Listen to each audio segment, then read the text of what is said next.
The three cities we profile tonight, Minneapolis, St. Louis, and Louisville, have been on the knife's edge when it comes to policing and broader racial inequities. But there are many places in America grappling with similar questions. We look at all this now with three guests. DeRay McKesson is co-founder of Campaign Zero, an organization aimed at ending police violence. Margaret Huang is president and CEO of the Southern Poverty Law Center, a civil rights organization. And Rosa Brooks is a Georgetown University law professor who 5 years ago became a reserve police officer in Washington, D.C. to try to better understand the profession. Brooks writes of that experience in her new book, Tangled Up in Blue. And I want to thank you all for being here with us. We appreciate it. And DeRay McKesson, to you first. This country has been dealing with race and all of the issues around it from its very beginning. How does the death of George Floyd fit into that complicated history? You know, in so many ways, we've been here before. One conviction doesn't change the demand for justice. And remember that the police kill on average 1,100 people a year, and the highest number of convictions for this set of officers ever in a given year is 11. So when you look at the numbers, the numbers continue to be bad. The police killed more people in 2020 than every single year of data we have, except for 2018. And already in 2021, the police have killed over 400 people. So, I do think that the death of George Floyd was an awakening, a reawakening for a lot of people, and helped them understand that this is systemic. This is not just in one city, but this is happening all over the country. Now, the next step is how do we make sure that we get results that actually make the problem go away? Margaret Huang is somebody who looks at human rights broadly and focuses very much on racial injustice. What do you think the country's learned since the death of George Floyd and the reaction to it? Judy, the system of policing that we have in this country actually started at the beginning of the founding of our country as a slave patrol system. Police officers were created to track down slaves and to bring them back to their owners in the Deep South.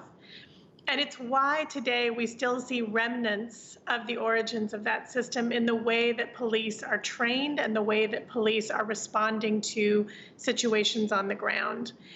That's why it's so important that we reckon with the racial history of our country, that we understand how white supremacy undergirds all of our institutions and our structures of governance and law enforcement. If we don't reckon with that, then we're not going to be able to move forward.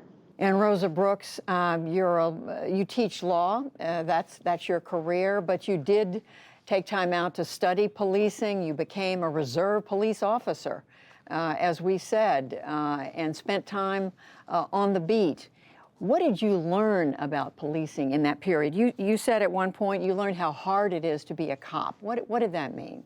We pile so many contradictory tasks on police right now, in part because we have essentially, in most parts of the United States, eviscerated other social services. So at the moment, we are expecting police to enforce civil traffic regulations, to be mediators, to be social workers, to be medics, to do all kinds of things that really do not and should not require an armed response.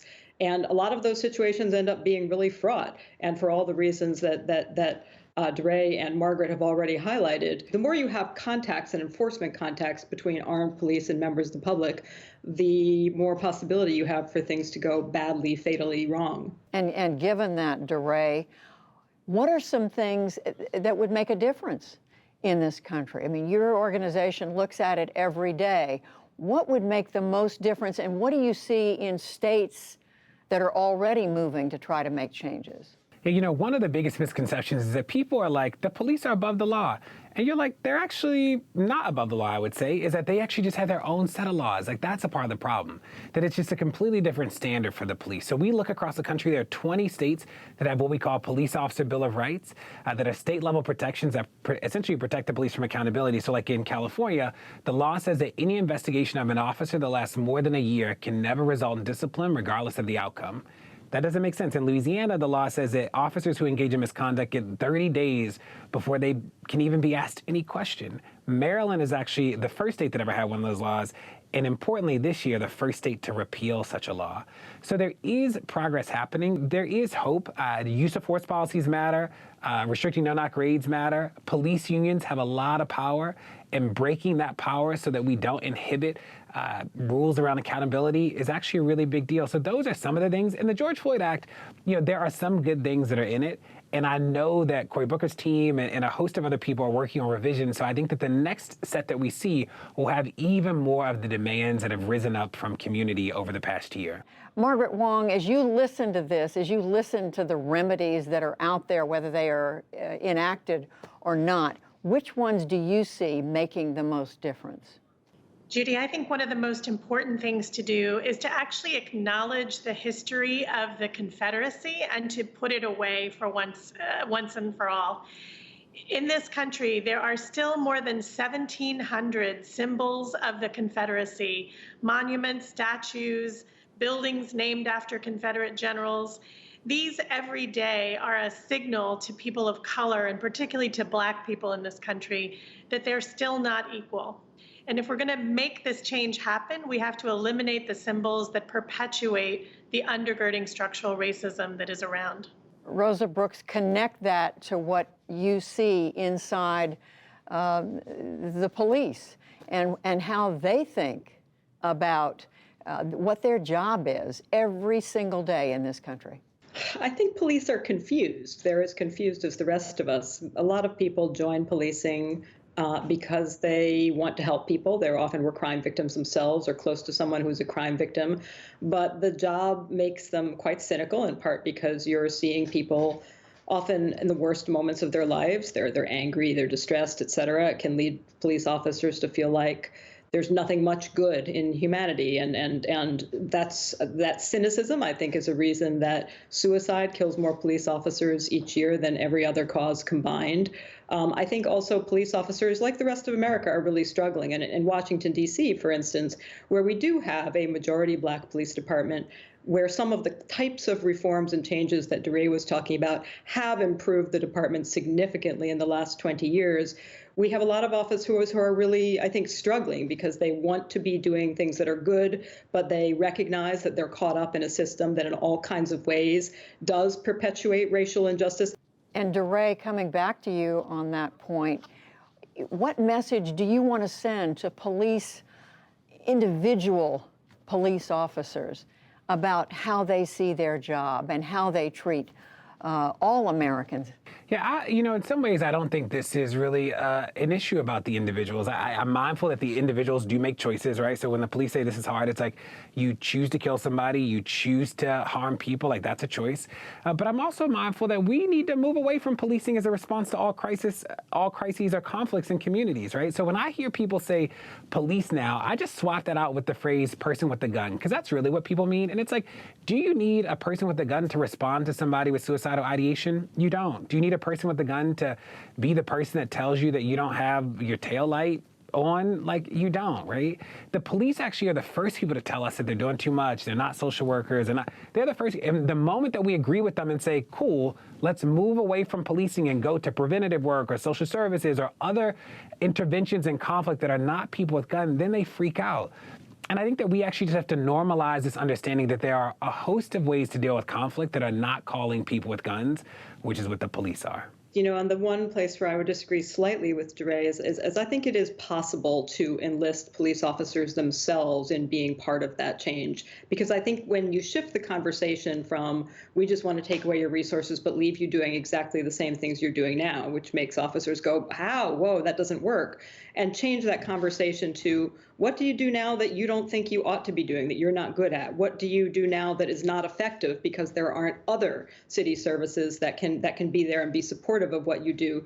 You get a really different conversation, and I think it is possible to move away from the conversation that leaves cops feeling defensive and towards one that leaves them feeling like, yeah, that's a good point. If we shrank the kinds of things we do, we could actually have less money and we could be more effective. So I don't think it's impossible. That said, I very much think it's right. It's not really about individual officers. Police don't exist in a vacuum. They reflect all the problems of our broader society. And the only thing The only thing I push a little bit is a reminder that shrinking the role of the footprint is also shrinking the number of officers, right? And I don't think, the data doesn't show that that means more crime. We actually might be intervening and responding to things before crimes happen, which is actually a cool thing, right? That our work can't be rooted in only responding to bad things. Our work has to actually be rooted in making sure that the bad things don't happen in the first place. So we think about the effects of poverty. We think about how communities are designed in ways to create conflict. These are policy choices. Homelessness is a policy choice. Poverty is a policy choice. We could actually set people up with a whole different set of options on the front end so that we don't deal with these back end effects. And Rosa Brooks, how do we restore trust between the police and the communities they're there to serve?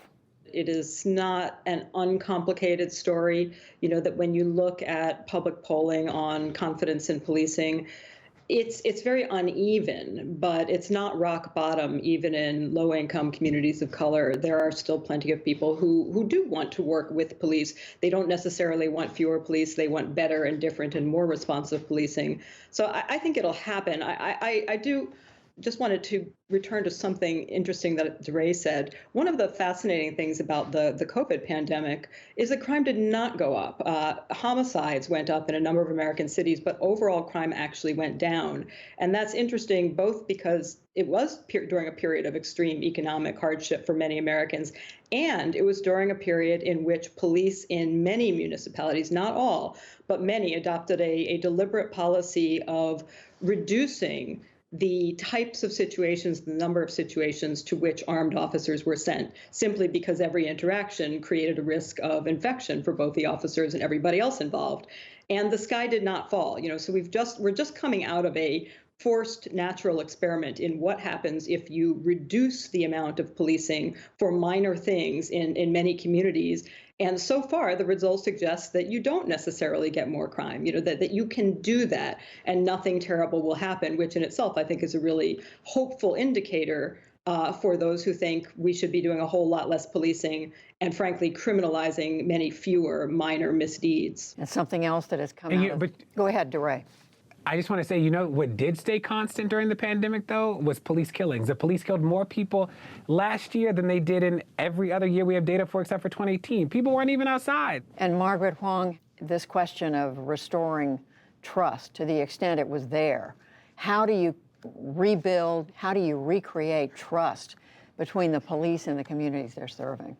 Actions always speak louder than words. What we need to see is actually a transformation in the way policing departments respond in communities.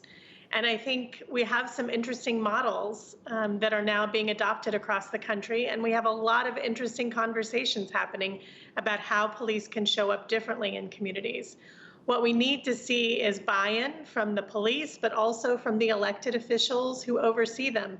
And we need to see buy-in from communities. Communities have to have a stake in the direction we're going in, and communities need to be consulted on how we do this well. It's a time of many, many hard questions that we're all trying to address, and we want to thank the three of you for joining us for this special program. DeRay McKesson, Margaret Huang, Rosa Brooks. Thank you. Thank you, each one of you. Thank you, Judy.